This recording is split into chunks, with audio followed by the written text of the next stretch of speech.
Hello everybody, and we are jumping right in. Going a little fast at the intro here just because I had to adjust my camera, so we're missing some footage. Right here you can see I'm drawing in my line. I'm going to do this a couple times. I'm holding up my pencil to get the angle from my reference picture, and yes, I'm using a reference picture. When you're starting a new subject, and even if you've painted something 1,000 times, it doesn't hurt to look at a reference to get the idea and the feeling of how shapes are supposed to work. So that line that I was drawing in there is the angle of the two corners of the eye. So I don't start off by drawing just the eye shape. I drew a really big circle for the actual eyeball because I'm thinking of it in a 3D sense, and that's what your eye is. It's sitting there, inside of your head. So I drew really big for my eyeball itself, a smaller circle, which gives me the iris and also helps me decide which direction my eye is facing. And then I drew in the pupil. Again, same thing. I place it within the iris, kind of depending on where the eye is looking and what I can see. This allows me to draw in the eyelids, basically. So you don't start off with your basic shape, especially when you're first starting out. Your brain's not used to that. You got to give it an idea of what you're doing in 3D. So I threw some gray on here just because I find it a little daunting to stare at a white background. Also, I'm working in black and white because I'm just studying values and trying to get the depth of everything. So putting the gray down allows me to add in more highlights than what I could do if I just started off with a white background. It just kind of takes away a step and lets me focus more on my values than trying to kind of obliterate that white so that I could go lighter if I want to add pops of highlight.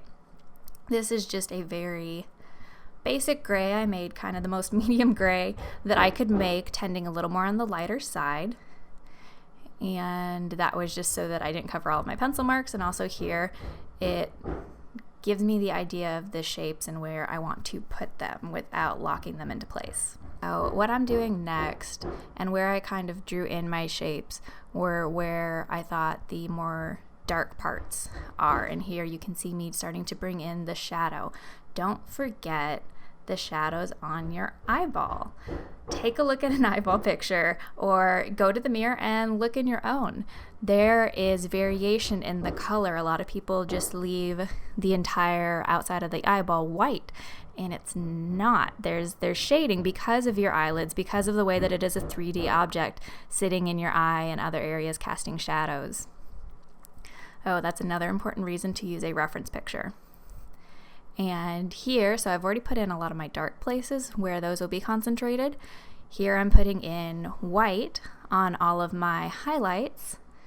And this is where we start working in the sections. I'm reminding myself as I go along, just kind of blending, looking at the photo, deciding where that shading needs to go, and really trying to focus on the values of areas that I'm laying in these different colors. Because if you go too dark or too light too soon, you trap yourself and then you have nowhere to go. I find it really helpful to go ahead and mark, hey, this is my absolute darkest area, this is going to be my absolute lightest area, and now I can more correctly gauge the rest of my colors around that, because I don't want my midtones to go too dark or too light. Starting off here with the iris. A key point you've probably noticed if you've done eyes before, but I'm going to point it out here, is that the outside of the iris is the darkest. Sometimes it looks like just a straight line. Sometimes you can see like the actual little lines radiating out from the center of the pupil, and that's another good thing to keep in mind as you are doing your iris. But I'm working more on the shading of the eyeball here. Again, think about those eyelids. Where are they casting shadows? Really look at either your live subject or your reference photo and let your eye see that, see the sections. I'm struggling a little bit here in this first one that I ended up doing with trying to get the translucency of skin. Really, it's tricky. You get very timid, and this is definitely something that I have to work through and start doing more is when you're first starting a new subject, it can feel really scary. And so you wind up being really careful. You can see I'm kind of trying to blend, but what you don't want to lose is your really high areas of contrast that show you those shapes, where you can see I went really heavy on that eyelid right above the eye because it looks really dark and prominent now, but as I shade in more, as I add more definition to the iris, as we add in the eyelashes at the very end, that shape really comes together, and that's what's going to give you depth.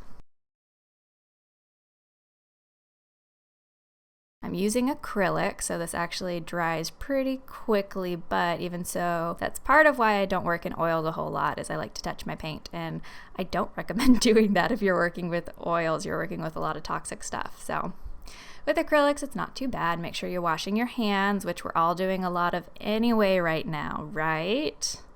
Should be high on the priority list.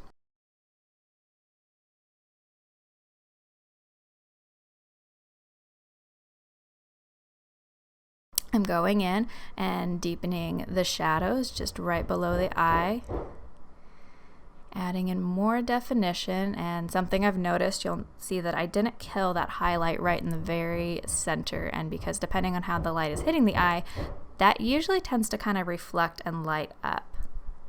You'll see I even went even darker on the edges, which is part of why I went really dark on the iris at first, so that I wouldn't be too afraid to go dark enough, but you'll notice it's not directly black. I'm adding in some highlights of the eye.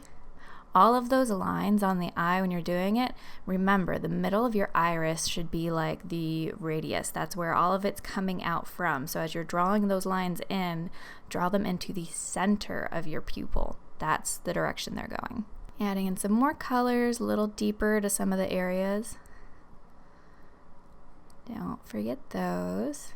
And you can see how even with just little touches of highlight and shadow, you start to create form. Now I've done this entire thing with just one round brush, but here I am bringing in a script liner. And this is just more black paint. So this is directly black, and that's why I always avoid using it until the very end, because these are my darkest points. That and the iris.